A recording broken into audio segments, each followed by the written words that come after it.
आदरणीय मित्रों, जय माता दी। आज का विषय है तीसरा विश्व युद्ध। इस तरह के सवाल लोग पूछते रहते हैं कि क्या तीसरा विश्व युद्ध होने वाला है और क्या संसार का विनाश होने वाला है। आज आप देखते होंगे कि अनेक टीवी के जो चैनल हैं उन पर इस तरह की खबरें आती हैं और एंकर जोर जोर से चिल्लाकर बोलते हैं कि अब देखिए, लगता है कि अब तीसरा विश्व युद्ध होने वाला है। और मित्रों, अनेक भविष्य वक्ता भी हैं ऐसे जो कि इस तरह की बातें कह रहे हैं, बोल रहे हैं। एक बहुत ही विख्यात भविष्य वक्ता हुए जिनका नाम है नोस्ट्राडेमस। नोस्ट्राडेमस जी ने भी लिखा है कि 2023 में यहूदियों और इस्लामिक लोगों के साथ संघर्ष युद्ध होगा जो कि 7 माह तक चलने वाला है। इस तरह की अनेक भविष्यवाणियां, शंकाएं, आशंकाएं व्यक्त की जा रही हैं और हम अभी वर्तमान में देख भी रहे हैं कि इजराइल और हमास का युद्ध तो चल ही रहा है। अब उसमें अनेक और भी देश सम्मिलित होने जा रहे हैं या हो सकते हैं। दोस्तों, आज की चर्चा है इन्हीं विषयों पर कि क्या विश्व युद्ध की संभावना हो रही है उत्पन्न और दुनिया में कहां कहां पर युद्ध अभी हो रहे हैं और क्यों हो रहे हैं, आगे संभावनाएं क्या हैं। और इस पर हम अपनी राय लास्ट में देंगे। शुरू में तो हम अन्य लोगों की राय, अन्य विद्वानों की राय आपके सामने रखेंगे और अंत में अपनी राय हम देंगे। तो मित्रों, आप ध्यान से सुने। मैं स्वामी धर्मदास उदासीन आप सबका धर्मबोध में स्वागत करता हूं। दोस्तों, विश्व युद्ध, तीसरा विश्व युद्ध क्या होने वाला है, ये तो सुनने के बाद ही एक अजीब सी हलचल मन में होने लगती है। विश्व युद्ध होगा और इसके संदर्भ में एक महान वैज्ञानिक अल्बर्ट आइंस्टाइन साहब ने कहा था कि अगर तीसरा विश्व युद्ध हुआ तो फिर चौथा कभी नहीं होगा। इसलिए कि अगर तीसरा विश्व युद्ध हुआ तो फिर कोई जीव, कोई मानव, कोई भी सभ्यता जिंदा ही नहीं रहेगी और ये धरती जो है ठीक वैसी ही हो जाएगी जैसा कि आज है मंगल ग्रह, जीव विहीन, सुनसान, वैसा ही। और दोस्तों, देखते हैं कि आज विश्व में 3 जगह पर युद्ध लड़े जा रहे हैं। एक तो बहुत ही जो ताजा का घटना है और अभी बहुत जोर है और बहुत इसका मीडिया में आ रहा है, वो है इजराइल हमास का युद्ध।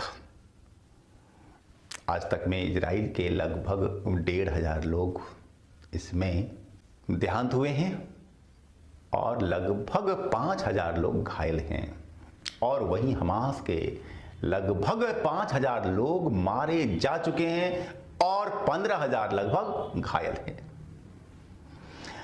अगर बात इतनी सी रहती तो फिर क्या, तो फिर युद्ध विश्व युद्ध का रूप नहीं लेने की बात होती। अब क्या है कि जो है ईरान, जो कि हमास और हिजबुल्लाह नामक आतंकवादी संगठन का जो कि जन्मदाता है, वो आ रहा है, धमकी दे रहा है। लेबनान, जहां की हिजबुल्लाह का गढ़ है और लेबनान की सरकार भी हिजबुल्लाह के हाथों की वो है कठपुतली, जैसे फिलिस्तीन की सरकार हमास की कठपुतली है। दोनों ही तो आतंकवादी संगठन ही है और अब हमास के साथ साथ हिजबुल्लाह भी आ रहा है सामना सामने युद्ध की नीयत से। और हिजबुल्लाह अब तक तो वो पीछे से सपोर्ट करता रहा था, ईरान भी पीछे से ही करता रहा था, लेकिन अब संभावना है कि वो आगे आ जाए, सामना सामनी युद्ध लड़े। और अगर ऐसा होता है तो फिर अन्य अनेक और देश इसमें हो जाएंगे सम्मिलित। और एक आई है खास खबर कि चीन ने अपने 6 युद्धपोत उतार दिए हैं सागर में, जो कि मध्य पूर्व के देशों के आसपास वे घूम रहे हैं, कि जो यह संकेत है कि भाई है अमेरिका, इजराइल, तुम यहां पर हमारे दोस्तों से लड़ने की बात न सोचो। हम उनके पीछे हैं, हम चीन हैं, हम अमेरिका से कम नहीं हैं। अरे अमेरिका ने तो केवल 2 युद्धपोत अभी तक उतारे हैं, चीन ने 6 रवाना दिए हैं कर, लेकिन अभी तक चीन की नीयत स्पष्ट नहीं है, साफ नहीं है। लेकिन अंदर खाने की जो बात है कि चीन ये संकेत दे रहा है कि तो भाई अमेरिका, आप सावधान रहें, आपकी दादागिरी अब अधिक चलने वाली नहीं है। तो ये जो माहौल बन रहा है, इससे अनेक देश के विद्वान जन आशंका व्यक्त कर रहे हैं कि विश्व युद्ध छिड़ सकता है, यहूदी वर्सेस इस्लाम में। लेकिन बहुत सारे लोग ऐसे भी हैं कि जो कहते हैं कि नहीं, ऐसा नहीं होगा। इस्लाम का एक धड़ा हमास, आईएस और हिजबुल्लाह वगैरह आतंकवादी संगठन भले ही आपस में संगठित होकर के युद्ध करें, लेकिन कोई बड़ा सम्मानित देश इसमें शामिल नहीं होगा। और दोस्तों, दूसरा जो है वार जोन अभी वो है रूस और यूक्रेन। लगभग 2 सालों से दोनों के बीच में संघर्ष युद्ध चल रहा है। तीसरा भी है, वो है अजरबैजान और आर्मेनिया। इन दोनों के भी बीच में रह रहकर युद्ध हो रहा है। दोस्तों, ये 3 युद्ध के मोर्चे भी खुले हुए हैं। और जो चौथा है अप्रत्यक्ष है, वो क्या है? वो चीन के आसपास है। चीन से उसके सारे ही जो पड़ोसी देश हैं, वे सभी हमेशा रहते हैं परेशान। चीन की विस्तारवादी जो नीति है, वह सबको दुख देती रहती है। चीन और ताइवान का युद्ध हो सकता है, और ताइवान को साथ अमेरिका देगा, जापान, दक्षिण कोरिया, ऑस्ट्रेलिया वगैरह देगा। और भारत भी तो है ही बैकडोर से। इसलिए कि भारत का यदि दुश्मन है कोई, तो वो चीन है। पाकिस्तान तो छोटी मोटी चीज है, इसकी तो औकात नहीं है हमारे सामने कोई। लेकिन चीन हर क्षेत्र में भारत से बड़ा है और अधिक वह ताकतवर है। इसलिए हमें चीन से खतरा अवश्य है। और चीन नहीं चाहता कि हमारे बगल में भारत एक महाशक्ति के रूप में उभरे। दोस्तों, इस तरह से जो विश्व का माहौल है, युद्ध का माहौल, विश्व युद्ध होने का माहौल, और कई तरह के विद्वानों की सोच राय वो ये है कि अब विश्व युद्ध हो सकता है। लेकिन जो यहां पर मेरी राय है वो आप सुन लें। दोस्तों, मैं अपनी आपको 4 बिंदुओं में अपनी बातें रख रहा हूं।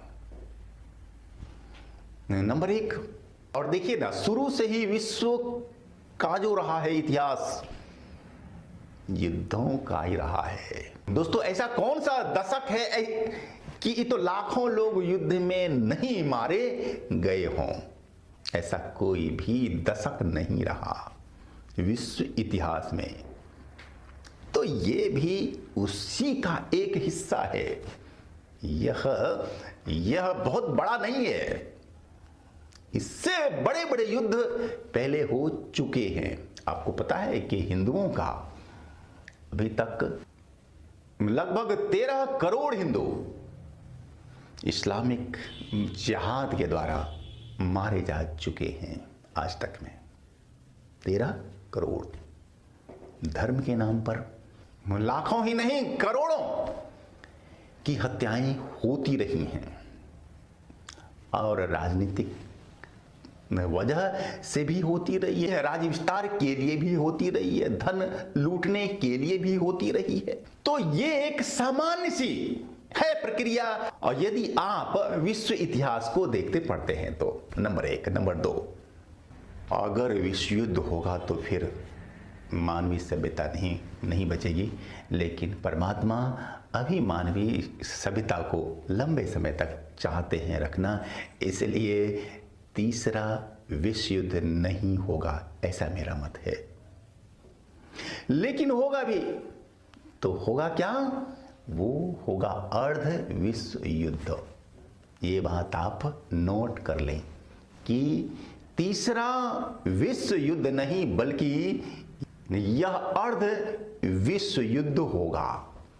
और इससे क्या होगा कि भारत अपना देश विश्व का नेता के रूप में उभरेगा। और जो तो एक खास बात होगी कि फिर आगे चल करके यूएनओ संयुक्त राष्ट्र संघ का होगा पुनर्गठन, और वह जो पुनर्गठन होगा लोकतांत्रिक ढंग से होगा और भारत की एक बड़ी भूमिका उसमें रहेगी। और अगला दिन जो तो मानवीय सभ्यता का होने वाला है वो शांति भरा और श्रेष्ठ होने वाला है। मानवीय सभ्यता अब ऊंचा उठने वाली है, लेकिन इसके पैरों में जंजीर है अभी अंधविश्वास और संकीर्णता का, जिन दोनों को तोड़ना होगा और तभी मानवीय सभ्यता ऊंचा उठ पाएगी। तो मित्रों, विश्व युद्ध से संबंधित अगर आपके विचार हो कोई तो आप लिख करके हमें भेजें ताकि हम आपको उसका जवाब दे सकें। धन्यवाद।